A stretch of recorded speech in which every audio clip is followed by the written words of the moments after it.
If your job at a healthcare facility includes disinfecting against viruses, you know prevention is the best medicine. And maintaining healthy spaces starts with a healthy cleaning routine. Grainger's world-class supply chain helps ensure you have the quality products you need when you need them. From disinfectants and cleaning supplies to personal protective equipment, so you can help deliver a clean bill of health. Call 1-800-GRAINGER, click Grainger.com, or just stop by. Grainger, for the ones who get it done. You just realized your business needed to hire someone yesterday. How can you find amazing candidates fast? Easy. Just use Indeed. Stop struggling to get your job post seen on other job sites. With Indeed sponsored jobs, your post jumps to the top of the page for your relevant candidates, so you can reach the people you want faster. According to Indeed data, sponsored jobs posted directly on Indeed have 45% more applications than non-sponsored jobs. Don't wait any longer. Speed up your hiring right now with Indeed. And listeners of this show will get a $75 sponsored job credit to get your jobs more visibility at Indeed.com/ARTS. Just go to Indeed.com/ARTS right now and support our show by saying you heard about Indeed on this podcast. Terms and conditions apply. Hiring? Indeed is all you need. Hi, I'm Zach Waters, and welcome to another episode of WTF-STOP Photo Talk, where I chat to photographers about their life and connection to the world through photography.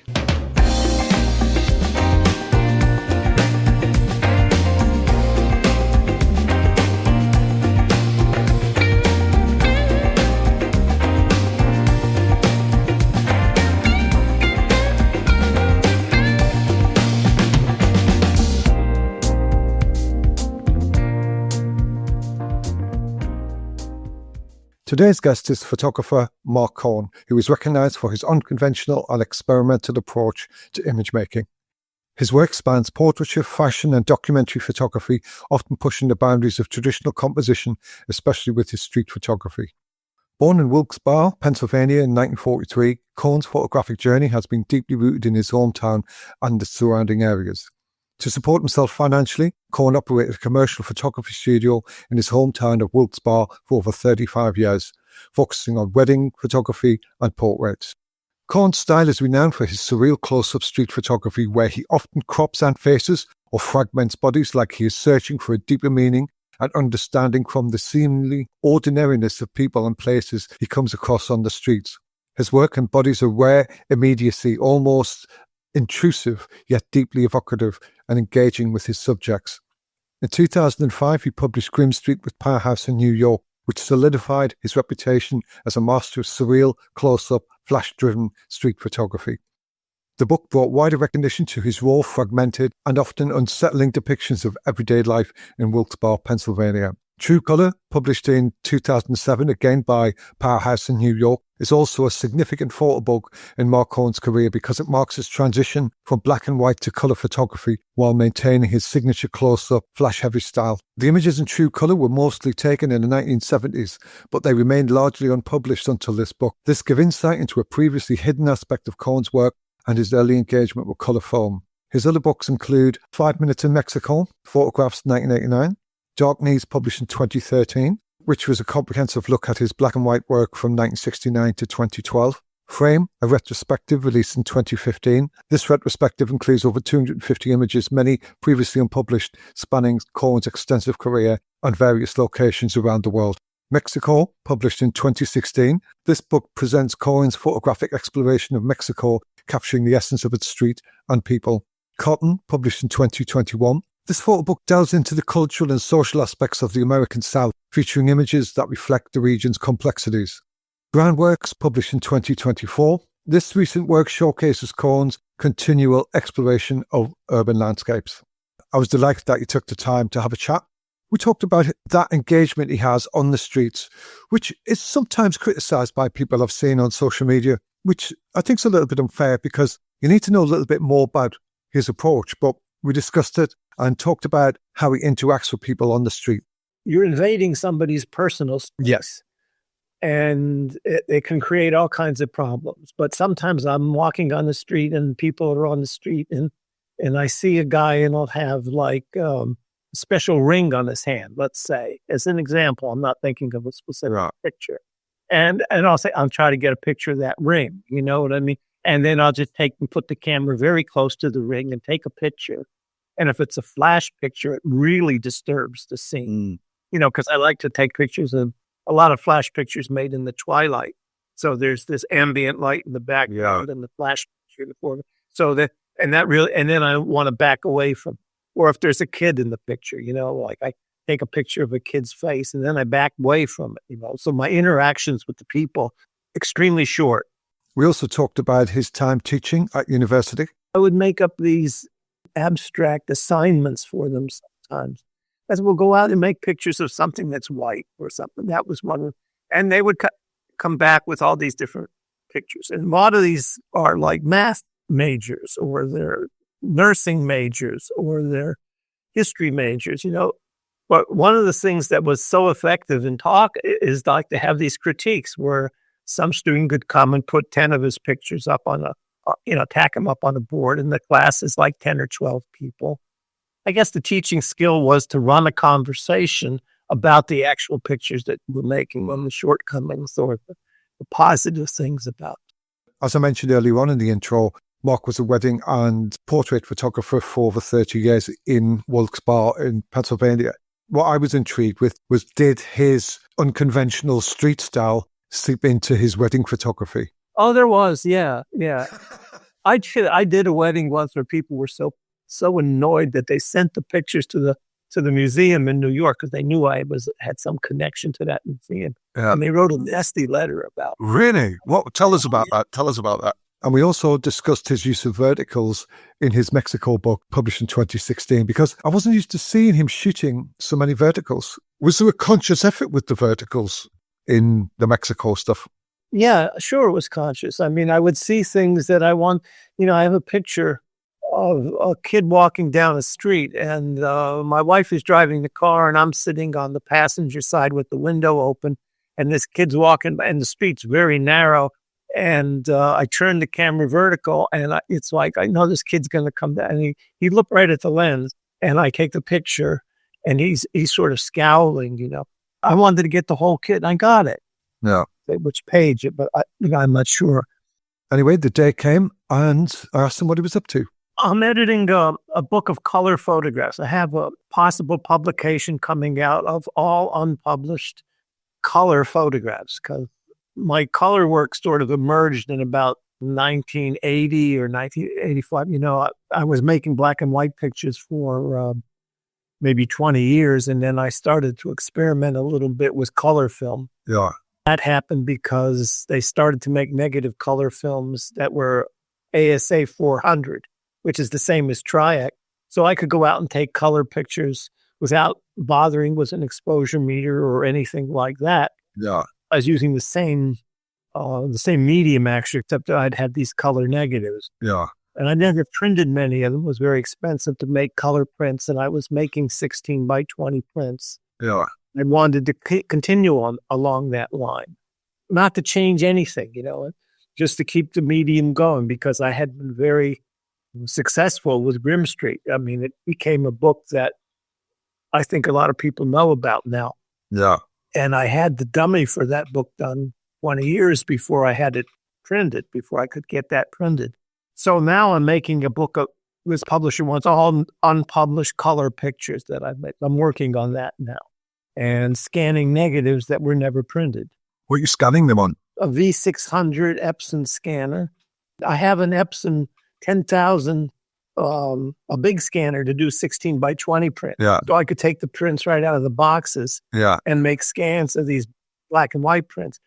But I needed something to do 35 millimeter negatives. So I made some kind of jury rig mask, because I like to have the frame lines in the picture. So one at a time, I'm scanning these negatives that have never been printed. That's going to be a cool book. Where'd you store your archive then? Right in this room here, I have these boxes filled with pictures. You got filing cabinets full. I want to get rid of it. Some way I want to just get rid of all these pictures, because my kids, they're interested in other things. So I don't know what I'm going to do. I mean, it's like, it's going to be a problem, because there's some beautiful pictures that I made in 1970 and 71. And 68 and 69, all those prints are just not interested. I've been in all these galleries. I've been in 10 galleries, and they're selling the same half dozen negatives, the bubble gum and the jump rope and the upside down girl.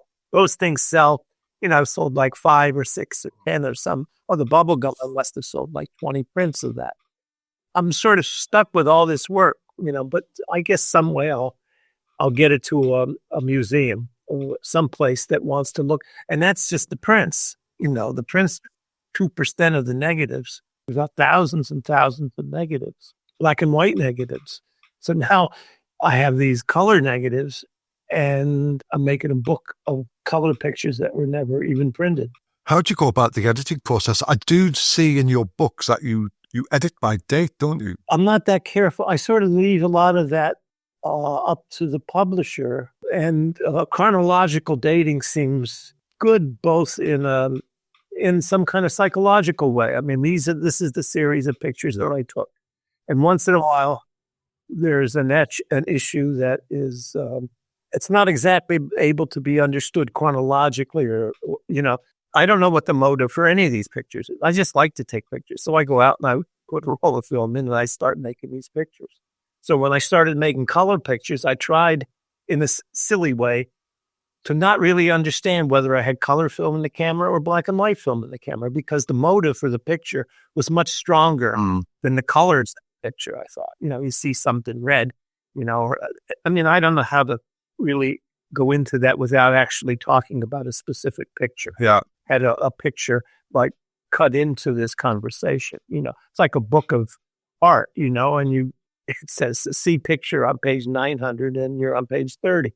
You want to have the picture next to the text in a certain. I mean, I think you're a surrealist. I've always thought when I look at the way you work, your imagery and the way it comes together, the sequences, to me, you're a surrealist. I don't know how you see that. I feel that way too.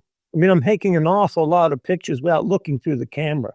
Just putting the camera into the space that I think the picture is happening in. I think you can see that a lot with, obviously, Grimm Street, which was the seminal piece. I mean, it's an amazing body of work. It was like your first album in a way, even though I don't think it was your first book. And I think everybody refers to that with you.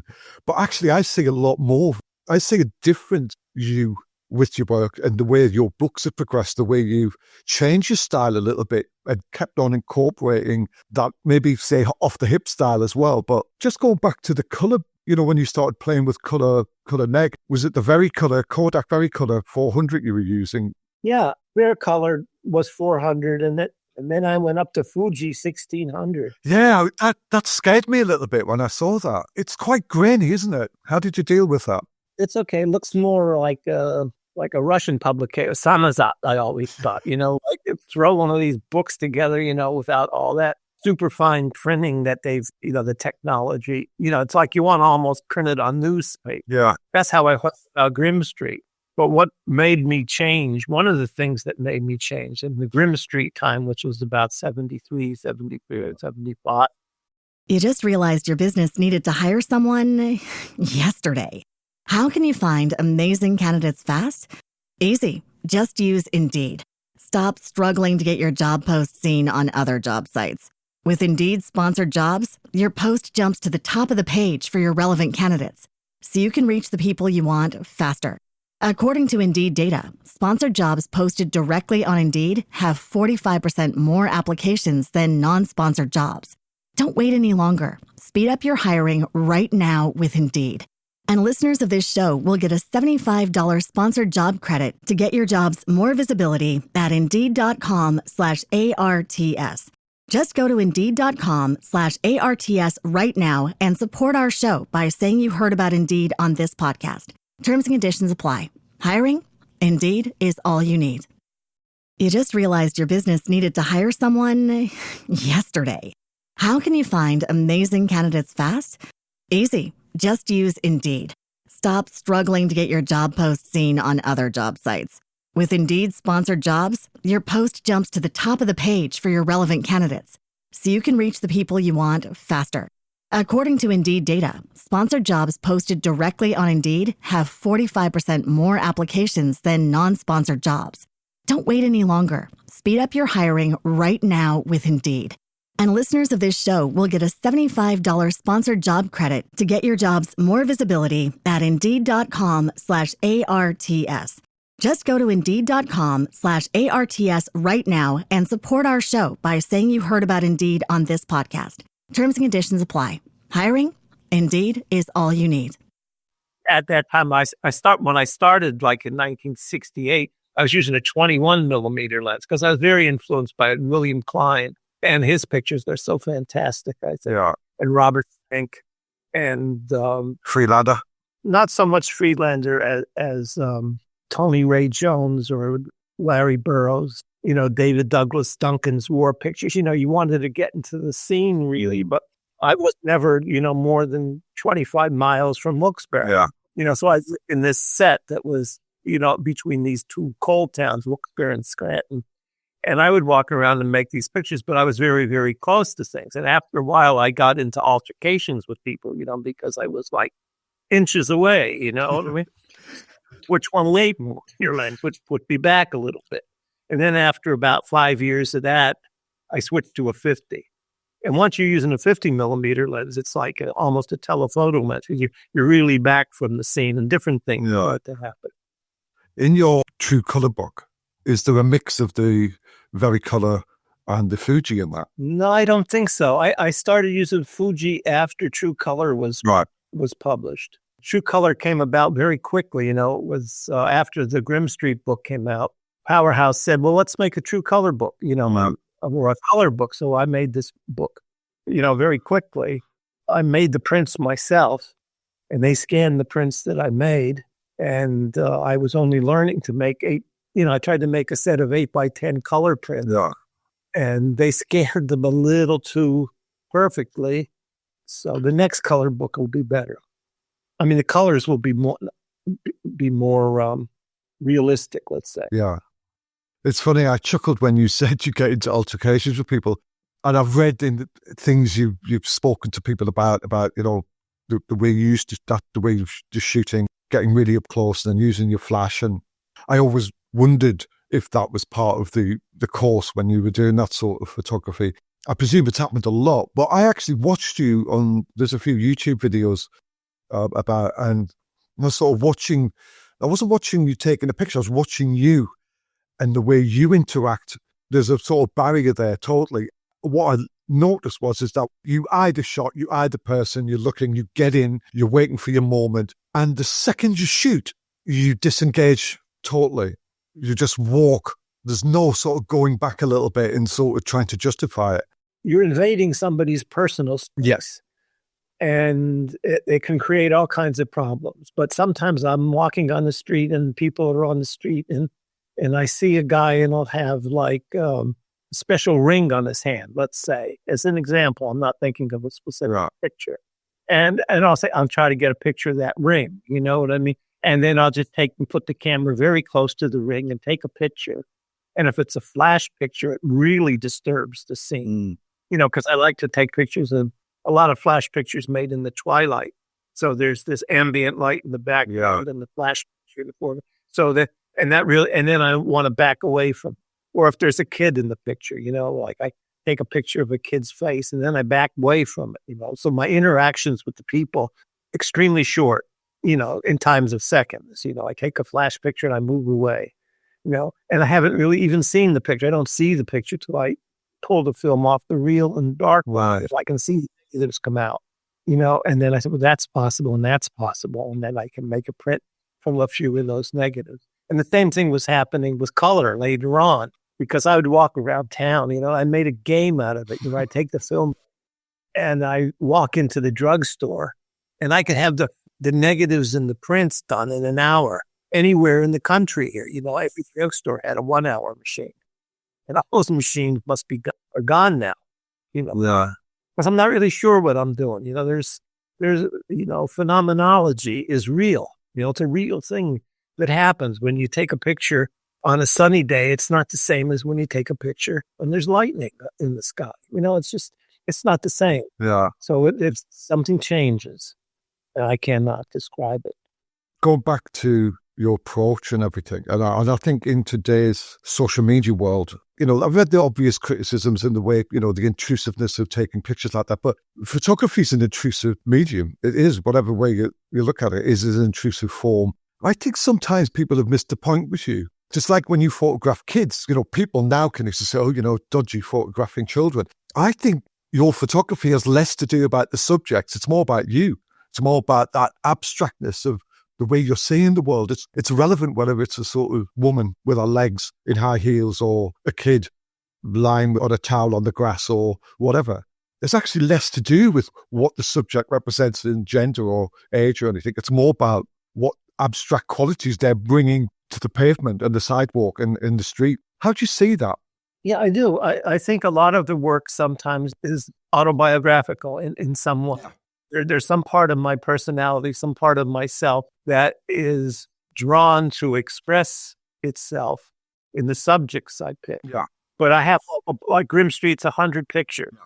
That's not a lot of pictures because it's drawn from 1,000 negatives. Yeah.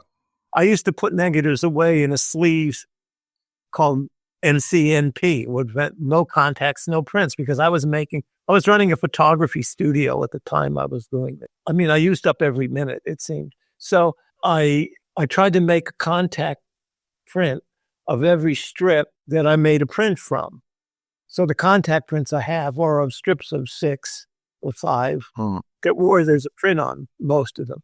There's hundreds of strips that I never made any print of. I didn't have time to contact them. Yeah. So I just bunched them into a glassine and said, no contacts, no print. So I went back to those glassines, those sleeves of unprinted, and there's a lot of good work there.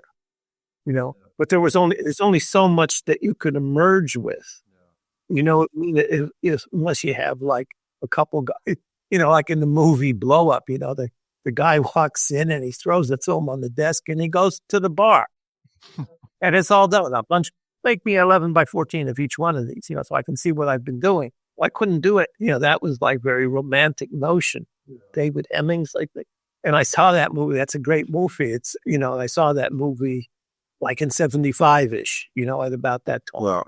So I couldn't print all those negatives.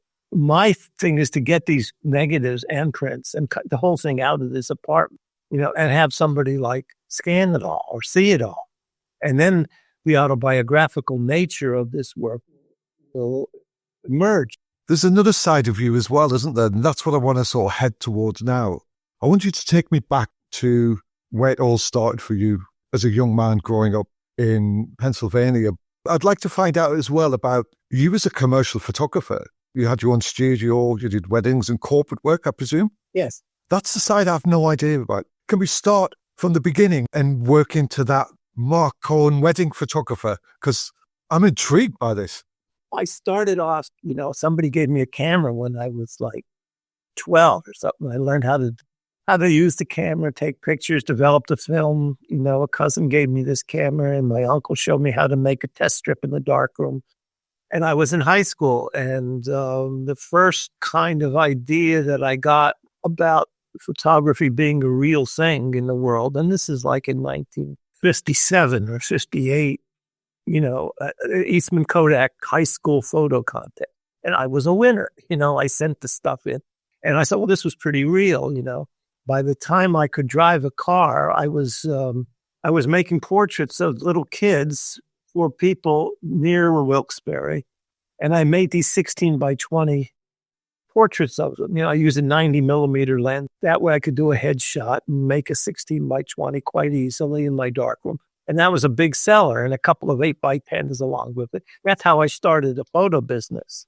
And it was pretty successful for a small town. And I did corporate work and annual reports. And then I had to do some weddings too, because it's a small town. And I did all these things. In between all that, I made the work that's the real work. So to start making 16 by 20 prints of negatives that I made when I was out for a walk was not a big technical problem for me because I had been making them of these kids, and dry mounting to a board and selling them. And around this time, there was this show in Rochester, New York, at the George Eastman House. A guy named Nathan Lyons put together a show called Vision and Expression. And I was in this show, and I went up to Rochester, and I saw the installation of the show. I noticed immediately that a 16 by 20 took up more room in the gallery. It's in an 8 by 10. And I just stuck with the 16 by, so that that became a format. And I still use this format today, exactly the same size prints, and the same film, and the same developer. But now I'm in Philadelphia, so I'm in a different place now. Once I started to have shows in New York, I began to realize some income from those shows. Then after that, I had a great gallery in California, and that was when the True Color portfolio was made. And they are superb prints. I could see the potential of a color negative because I had a dye transfer printer at that time, Guy Strickers, who's out in Seattle, and he made these prints for Michael Wilson. So that's when I saw the potential in these negatives. And now I can see how to scan them. Don't know much about dye transfer printing. Yeah, I don't know anything about it except they take a 35 millimeter negative and then they make an 8x10 inner negative of some sort. And then they make the dyes. I don't do it anymore. They're incredibly expensive to make one. And it's a disappearing thing. And a lot of people are talking about how inkjet print, like digital dye pigment prints are just as permanent. I don't know about that. I'm a black and white printer. I mean, I know how to make take a Tri-X negative and make a beautiful print out, or any kind of 35 millimeter. I mean, that my enlarger doesn't move. It's all set up to make one size print. I have another enlarger right next to it to make others.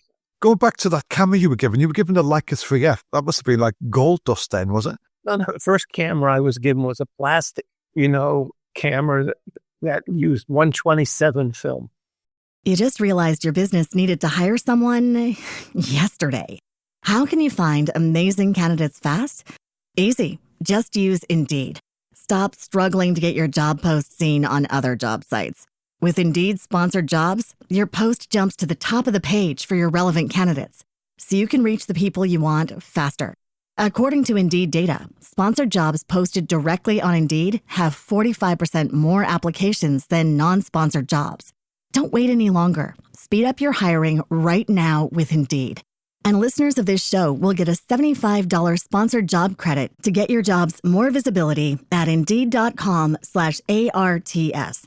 Just go to Indeed.com/ARTS right now and support our show by saying you heard about Indeed on this podcast. Terms and conditions apply. Hiring? Indeed is all you need. Which was a strange film size. And I fooled around with the camera. Remember, I'm only like 13 or 14 years old. I took a picture of a cat chasing a ball on a string and things like this. And I was just fooling with this camera. But I couldn't understand how to load in the dark to load the tank. So I would take the rolls of film to the drugstore and have them develop at a lab in Wilkes-Barre. Just developed it. I remember it cost 11 cents. Developed the film. Then I had the negatives and I could enlarge them years before I was very comfortable loading a 35 millimeter stainless steel reel. That's what I do now. It's a long arc, because it's many years, and it's a long arc from, when you're first learning how to work in your own darkroom. And I always had a darkroom. When you look back when you first started and how you stumbled your way through it all, it's such a beautiful period, isn't it? When you look back at them early times where you would just spend days in the darkroom and you were shooting pictures. Were you bulk loading film as well? I tried that for a while, but not too long. Yeah, it's a bit scary, isn't it? Load the reels, everything. I might have done a couple 100 feet and then said, I'm not doing it. It's nice to get the film in the package. I can't even get them onto spools when they come out of the canister when you've shot them. That scares me, that process. I do it, but it's just, oh my God, I'm just so scared of it all. What process? When you're putting the film out of the camera into the roll to develop it. Oh, well, no, the whole canister comes out. I take it in the dark when I have a pliers. I open it up with the pliers and put it on the reel. It takes a minute. Yeah, you make it sound so easy. Well, the same. You have to. I'm a great believer in limitation. It's like. Yeah, but then they brought. You remember we had the traditional plastics buckets. What you put your film in. Then they brought the metal ones out, which I just could not get my head around. I was just I think I was just too precious on that process. I was so nervous about the next step of taking the film out the camera. I remember that. The tank used to be plastic with some kind of plastic reels inside. And then when the stainless steel reels came out, They were a little tricky at first. Yeah. Because I used to teach photography. When I was living in Wilkes-Barre, there were a couple of small colleges. There was a King's College, and I started teaching there. And I set up a darkroom there. You know, the guys had made a nifty darkroom for me, and I taught photography there for a few years. Then there was another small college in Wilkes-Barre called Wilkes College. And I was teaching there too. So I liked always to talk. You know, I only would teach basic photography. You know, I would teach kids how to make a test strip, you know, and how to look at the finished prints. I did that for 20 years, you know, like part-time. Then I did some teaching, and like I went to Princeton for a semester, and I went to the Corcoran down in Washington for a year. I think I taught about 2 semesters down there. And then I was at RISD for a couple in Providence. I went to RISD when Harry Callahan and Aaron Siskin were teaching at RISD. Yeah. Somehow they said, well, get this guy to come up there. So I went up to RISD for a year and taught up there. But I never would take like a full-time professor job, because it's very distracting. I mean, if you're at RISD and you're talking to students, they want to know what gallery exactly they can go to tomorrow, you know, in New York. You know, they're very ambitious in these schools. And that wasn't, you know, I mean, I got to all the galleries because I had a show at the Museum of Modern Art when I was 30. You know what I mean? And that was a little spacey to have that happen. No, I noticed that. Museum of Modern Art. I was like, wow. And you were so young as well. Yeah. What were you teaching? Because I noticed you did a lot of university, as you just mentioned, you did a lot of university lecturing, teaching and stuff. What was the range of stuff you were actually delivering there? I would make up these abstract assignments for them sometimes. As we'll go out and make pictures of something that's white or something. That was one. And they would come back with all these different pictures. And a lot of these are like math majors, or they're nursing majors, or they're history majors, you know. But one of the things that was so effective in talk is like to have these critiques where some student could come and put 10 of his pictures up on tack them up on a board, and the class is like 10 or 12 people. I guess the teaching skill was to run a conversation about the actual pictures that we're making, on the shortcomings or the positive things about them. So I did this for... You just realized your business needed to hire someone yesterday. How can you find amazing candidates fast? Easy. Just use Indeed. Stop struggling to get your job post seen on other job sites. With Indeed sponsored jobs, your post jumps to the top of the page for your relevant candidates, so you can reach the people you want faster. According to Indeed data, sponsored jobs posted directly on Indeed have 45% more applications than non-sponsored jobs. Don't wait any longer. Speed up your hiring right now with Indeed. And listeners of this show will get a $75 sponsored job credit to get your jobs more visibility at Indeed.com/ARTS. Just go to Indeed.com/ARTS right now and support our show by saying you heard about Indeed on this podcast. Terms and conditions apply. Hiring? Indeed is all you need. A while it was pretty good, I guess. You sort of learn a lot as well, don't you, when you're doing Yeah, stuff you like learn that? a lot about yourself. You know, you learn a lot about, Totally. I don't know, you know, there was nothing like getting in a car and driving 2 miles from home and parking the car and walking around the block. There was no motive at all except to use up this swamp to take these pictures. I knew I was doing, you know, and I knew I was doing something that was unusual at the time I was doing. Yeah. I mean, I could take a box of pictures to New York and people would say, they would look at them. One of the first classes I had, and I took one class in New York at the School of Visual Arts with a guy named Ken Hyman, who was a photojournalist. And he was a really good photographer. And he looked at my work and immediately said, well, take this work over to John Sarkowski at the Museum of Modern Art. And so I did. You know, I would have conversations with him over a period of a few years, you know. And in these trips to New York, I began to understand that I was really doing something that was unusual, even in New York. And so just how this happened, I just kept making pictures. When you see other people starting to believe in your work, that gives you the self-belief, I guess. Oh, sure.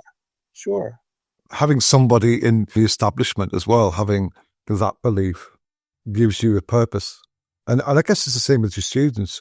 You have to show belief in what they're doing and they need to embody them and give them purpose to take something from what you're giving them. It's funny in an interview like this, or in this conversation we're having, because what's happening, things come into focus a little more clearly than they really deserve to be, because walking around the block and taking pictures is a much stronger impression than developing the film and seeing the film the same day. I did a lot of this stuff in real time. I go take pictures on Tuesday morning and make prints on Tuesday night. And that was more inspiring to me to see my own work emerge as a 16 by 20 print ready for the big city than to have a successful class or a successful critique. Teaching was never for me as interesting as what I was doing all by myself at the time I was making these pictures. But I could do the teaching, because I like to, there were some positive aspects about it. Just like the photography business, sell some lady, $200 worth of pictures. And that was something, you know what I mean? We had some value to take, but the basic value was to develop the film and take the film off the stainless steel and see the negatives up against the light, soaking wet just after they're washed, and say, there's stuff on this roll. And I would do that and still do that. It's harder to, I just did a book in Japan today called Groundwork. And that should be out in April from Super Labo, the publisher Super Labo. Yeah. You do? Yeah. Is that the publisher you've had Cotton with? Right. Is that the same publisher? Yes. They've got some amazing books, actually. Well, the guy, strange publisher. Yeah, but I love that about the Japanese. Yeah. Daido Moriyama is a great photographer. I mean, the guy is absolutely insane. You know what I mean? He takes pictures like he breathes, I mean, I don't know him, I see his picture. I just went to his exhibition in London. Yeah. It was amazing. The photographer's gallery, every single floor, even the lift was him. Even the lift. And I videoed every bit of it, but I haven't put it online yet. Yeah. I looked a right weirdo walking around the photographer's gallery. They even had a reading room. The books in the reading room were so rare. They were worth a fortune. And anybody could just walk in and read them. Yeah. When you were doing the commercial work as a wedding photographer, obviously it's a very different style to what you were developing on the street. Was it? Or did it ever cross over? I don't know anything about your commercial side. Tell me about it. The first weddings I did were 35 millimeter black and white, you know what I mean? And I would try to cover the wedding like I was with Magnum or somebody like that. You know what I mean? Like it was a wedding of the print or something. And I made these, and they were people loved them. They were these very candid weddings. And, I just did them with make an album of about 30 pictures, let's say, and I'd give them contact prints well, after a while that didn't work out so good because it's hard to make a nice group shot with a 35 millimeter negative. So I had to go up to bigger negatives and a bigger flash. You know what I mean? I had to have I had a super, I don't know the name of it, but it was like a number of 5 flash bulb when it went off. There was a bright strobe. And so that became like an abstract thing, but it was very lucrative to do a wedding at that time. And then I just got tired of it. You know what I mean? It's like the worst thing that you can ask a photographer to do is to do a wedding. Gary Winograd, I think, shot a wedding or two. Yeah. I'm not sure about that. So, I mean, the wedding photography was just, I had the equipment so I could do it, and people would get divorced and say, give me a call and say, what do you want me to do with this album? So you were following the traditional footpath and style, were you, in your wedding photography and stuff, and your commercial work? Yeah, the bride throws the bouquet. Yeah. So there was there never the real Mark Cohen creeping in on that? Oh, there was, yeah. I did a wedding once where people were so annoyed that they sent the pictures to the museum in New York because they knew I had some connection to that museum. Yeah. And they wrote a nasty letter about it. Really? What? Tell us about that. Well, I have the letter, but I haven't looked at it 25 or 40 years, you know. Yeah. But they forwarded the letter to me from the museum back to me, and they said, "You're not going to think about this weighing business, you know." Because I wouldn't think nothing. You know, I took a picture of the bouquet in a bride's hand. I thought that was very cool, you know, but their head wasn't in it. Danny. I was thinking that, you know, like, dear sir, why was the photographer right close to the bride when she was eating the cake? Yeah, stuff like that. Yeah. You know, I thought, well, I take one for me and one for them, you know, but it didn't work out so good. Now, I'm much better on the street. You know, I would go to Mexico. The first time I went to Mexico City, it was so phenomenal for me to go to that city, which is such an exciting city, and to start taking pictures there. So I made like 10 trips to Mexico City or to Mexico. Some of them, Oaxaca and Veracruz, and I went to Merida, and took pictures in these places. And when you walk on the street in Mexico City, that's a surrealistic city because you'll see things happen there that you won't see in Chicago or New York, I think. It's a fantastic city. I was in London. I took pictures in London for 6 weeks in 1975. Yeah. I made a great set of pictures of London. It lays in a box here, you know. But you can't make this work unless you think it's good, you know. And so it's not like Wilkes-Barre. It's different. Or Scranton. Did you have 2 books published in Mexico? I saw the Texas University one, which was about 10 years ago. What was there another one before that? Well, the book at Texas University was made by Xavier Barral in Paris, and it was like a deal between them. But I did a book called 5 Minutes in Mexico. That's it. That's the one. I've not seen that book. Yeah, well, it's like one of these books that was made quick, and there's no real binding on it. That's why I was eager to have a real book about Mexico. And so that book is the book in Texas. The University of Texas Press has it. And you could probably get it from the Atelier Xavier Barral in Paris. And that's a beautiful book because he, you know, that guy, Xavier Barral, knew how to make a book. I mean, I took the pictures in a box, a set of like 100 8x10s. And we looked at it in his office, and he looked at it and he said, "Oh, good, it's the book here, and he will take care of it." You know what I mean? And he knew, and you just let him make a book. I mean, he was really terrific at making. I mean, he made the Dark Knees book too. Yeah, the Mexico book is the Texas University book. I'll say because I haven't obviously seen the 5 Minute book. I find the style of work you shot, the way you shot it, very different to Grimm Street, even though your abstractness was everything. For me, your work's quite dream sequency, a lot of it. I find it very surreal. When I looked at the Mexico book, there was a lot of verticals, which I didn't associate with you at all as a vertical shooter. Has your style changed as you've got older?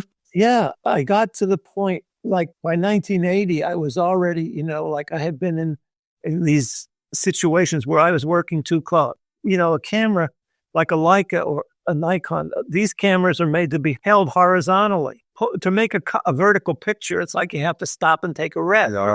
Yeah. Cartier-Bresson could do it, you know, and I would try to do it sometimes, but it's much slower, you know, to make a vertical picture, to rotate the camera, whereas horizontally, it's like much more fluid. Natural. And most of my pictures were horizontal. I think all of Grimm Street's horizontal. I don't, not much.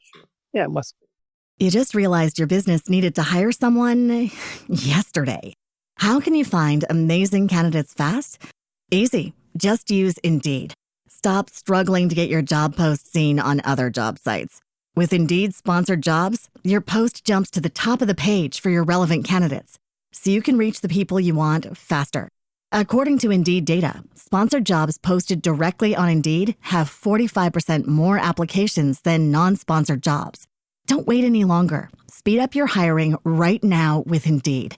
And listeners of this show will get a $75 sponsored job credit to get your jobs more visibility at Indeed.com/ARTS. Just go to Indeed.com/ARTS right now and support our show by saying you heard about Indeed on this podcast. Terms and conditions apply. Hiring? Indeed is all you need.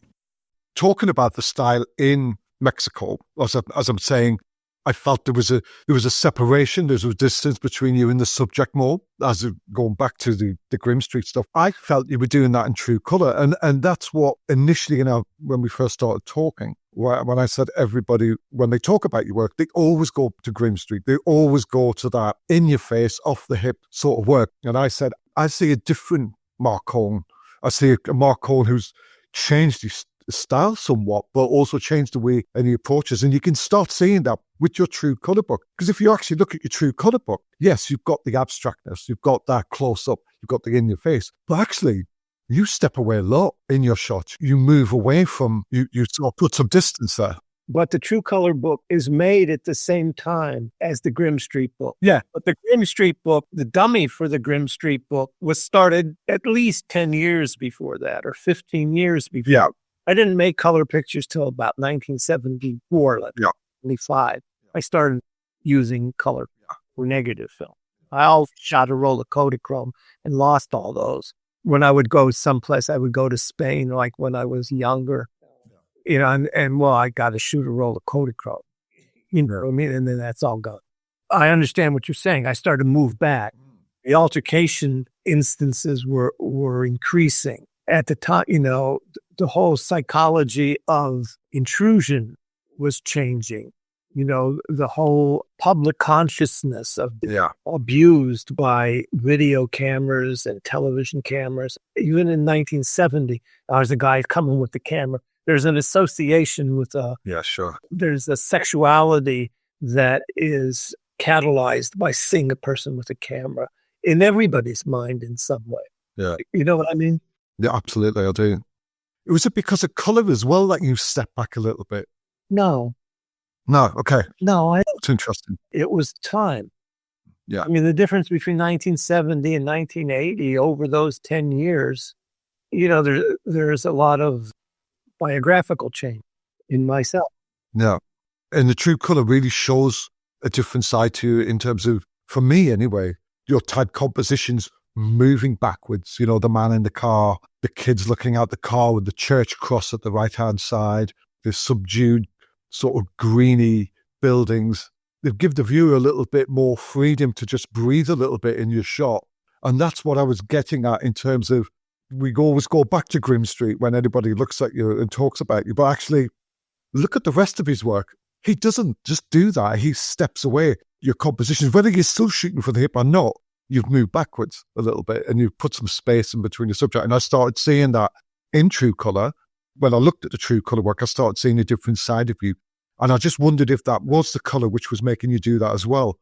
But then when we get to Mexico, I'm seeing something else happening with the vertical, with a lot of verticals. I'm still seeing the same sort of style, the space between the subject. Was there a conscious effort with the verticals in the Mexico stuff? Yeah, sure, it was conscious. I mean, I would see things that I want. I have a picture of a kid walking down a street, and my wife is driving the car, and I'm sitting on the passenger side with the window open, and this kid's walking, and the street's very narrow, and I turn the camera vertical, and it's like, I know this kid's going to come down, and he looked right at the lens, and I take the picture, and he's sort of scowling, I wanted to get the whole kid, and I got it. Yeah. Which page, but I'm not sure, but it's in there, a kid walking down the street, and I'm taking a picture from the car window. And then in color, I have a picture that I took myself through a car window. I was drifting with my car and had the window down. I could pick the camera up and make a vertical picture of a kid on a skateboard. I think that's in true color. Kid on a skateboard, and you can see the mirror of the car, but it's got nothing to do with color film. The colors are, but Kodak put the colors in there, or, you know what I mean? That the incident is what's on. And those are two good pictures to compare side to side. One is color film, one's black and white. And it's the same sort of picture taken through a car window of a kid on a skateboard in one sense. Yeah. And the other one is a kid walking down a hill in Cuernavaca in another sense. So we've got to put those on the screen to talk about them, in an auditorium or something. Yeah. When you're making a lecture. You shot Mexico black and white. I thought it would have lent itself to colour. Yeah. Well, I don't know. I never even thought, I took a couple rolls of color when I went down there, but I'm doing this color book and I'm talking about it. And I'm thinking, I don't want to put the word color in the title because this guy has modern color. This guy has true color. This guy has ants. Always put color in the title. They're beautiful prints. I mean, dye transfer of color print is quite something to see. Yeah. And you can make a great type C print too. I was printing color in the darkroom when I learned how to make a color test strip. Yeah. Now I don't do that. I just print black and white and scan color negative. I think the Mexico book, it looks like the way it's designed is it's almost like a photo album. You know, the size of the prints, they look like 7x5, all of the images. And it just looks like a photo album. There's no real narrative to it, but I think it still reflects the way you work. And the book itself, for me, is more like just incidents. It just feels like dream sequences again, like things which are like memories in your head, which are reflecting in your head, and you're shooting what's going on in your head. Yeah, maybe a dream sequence is good because, and the idea that you say there's no narrative is also accurate in that, I'm not telling like Cotton is like a photo story about 10 days in the South. I took a drive from, I think, Atlanta to Memphis or something. And I drove around the South and took pictures of things. Yeah. I called it Cotton because the South is balanced on cotton in a certain way from 100 years ago. And that's what that's about. It has a tinge of photojournalism in it. Yes, and that book intrigued me. That was something I wanted to talk to you about, Cotton, as well, because that was the first time I felt that you've tried to say something about history in a sense, but just you tried to sort of say something within the narrative and the context of the book. And whether at the time you were doing that consciously or subconsciously, I'm not really sure, but it's an interesting book, actually. Yeah. And that's published is that the Tokyo publisher? For Labo. Yeah, 2021, yeah. Talk to me about how this came about, because I was really intrigued by it. Just, again, it's a very different Mark Cohen for me. Well, I think the pictures are like 1990, maybe 92. I don't even remember. But, I had made the prints and I made a few of them 16 by 20, and I made a bunch of 8 by 10s of them, and I didn't know what to do with them. But Yasunori Hokai, who's the guy that is the publisher, wanted, I met him in Paris and I made the first book with him, which was Bread and Snow. And that's a color book. Then we made this cotton book. And now we're making a book called Groundwork, which is new work, which will be a good. And many of them are pictures I made in Philadelphia. There are pictures like a piece of cabbage on the ground with snow on a cabbage leaf, and pictures of 3 pieces of bread by a puddle. And these are surrealistic pictures that I took walking. It's not like an in-your-face picture. It's in a garden picture. But they're made like in 1973. And what I did was did a shortcut to 2023 and made the same kind of pictures in Philadelphia of detritus all over Philadelphia and started to make a book of that. So that book is Groundwork. Yeah. When you see it, I hope you'll be able to publicize it. What are you going to do with your archive, Mark? What's going to happen to your archive when you have to pass it on? I don't know what my children will get it. I don't know. It's a dilemma, isn't it? You're not alone. A lot of photographers I talk to are all who've got these amazing bodies of work throughout their lives.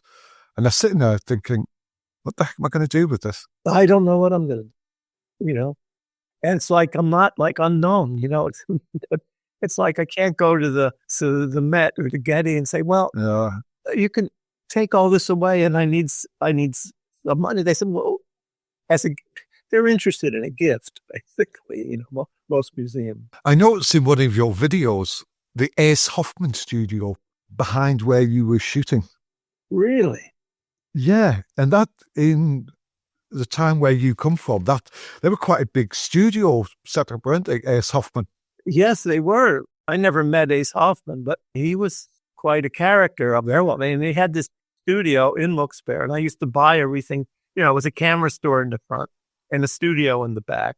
They had guys that were like, they knew how to do the Hollywood lighting and how to make, big negatives and retouch them and make 1940 portraits of people. Yeah, I had to do some research on them, on Ace Hoffman years ago. And it was just when I watched the video, the name, I said, there's Ace Hoffman. I forgot what it was, but it was many years ago. What's next? Then you've got your book, you've got the new book. Any exhibitions planned? No. I have 2 books that I think will come out within the next 6 months.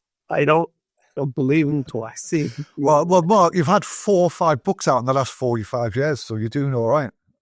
Oh, yeah. I have. I was in a bunch of books about photography. That counts. Yeah. So I don't know what's next. I have to finish this color book, and then I'm going to go for a walk and take some more pictures. I was wondering, are you still out shooting? Are you still out doing it? Oh, yeah. There are pictures in the color book and pictures in the groundwork book that are 2024 pictures. Yeah. I mean, that's the magic of the internet. I can send a scan to a printer in 5 minutes. Do you feel social media has helped you? I don't even know. I don't know. I know that the film of me taking pictures, that Michael Engler film, has been seen about 1 million times. Yeah, and it's an influential film because it shows you exactly how it worked. These guys came from the German TV crew, came to Wilkes-Barre, followed me around for an hour or about that. We went to different places. And I tried to show them exactly what I did. I had my flash with me, and That's right, and people saw that. And when I look at the comments that are underneath that, and a lot of people say, well, that guy's obnoxious. That's not right. You shouldn't be doing it. And then there's an equal number of people say, well, that's really cool. That's the nature of the beast now, and people sit behind their computers and do that, their keyboards and do that. I think when they start investigating you and looking at your work, sometimes negativity is a good thing in a way that might inspire somebody to find out more about who you are. I think it's very easy now to criticize without really understanding who you're criticizing. The depth of the work is still pretty much unknown. Not the color work is known more, but the black and white work is known through Grimm Street, which is a very good approximation of the work. But it's like that, it's the tip of the iceberg. It is. There's a lot that are never shown. They're never seen that are good. Do you ever get any commissioned work? Does anybody ever ring you up? I did a fashion shoot. That never worked out because it was too artificial for me. They see my pictures and they, wow, this is really neat. They said, well, let's get them to do fashion work. So I went on a fashion shoot. I said, well, no, we can't use this stuff. But I think they should still use it because I think the fashion pictures that I sent them were pretty good. It might take them a few more years to see that. Well, what you were saying there, the work which is out there of you is the tip of the iceberg. And that's one of the reasons I personally wanted to talk to you for a while. I didn't think you would do it. I thought you might have been bored with the people coming at you the same way. I love your work and I love your approach. I love the way you take on subject matter. And I think there's an honesty with the way you work. I've always liked that. I think maybe, this is just the beginning of other people getting to really understand who you are. Mark, it's been a pleasure and I'm really thankful you took the time to have a chat with me. Great. I'm glad we talked and I hope you'll send me a link. I will, definitely. And if you ever want to chat about anything else, you've got a project, just give us a shout. Okay. Thanks a lot. Thank you. No worries. All the best. Take care. Bye. Bye-bye. Bye-bye.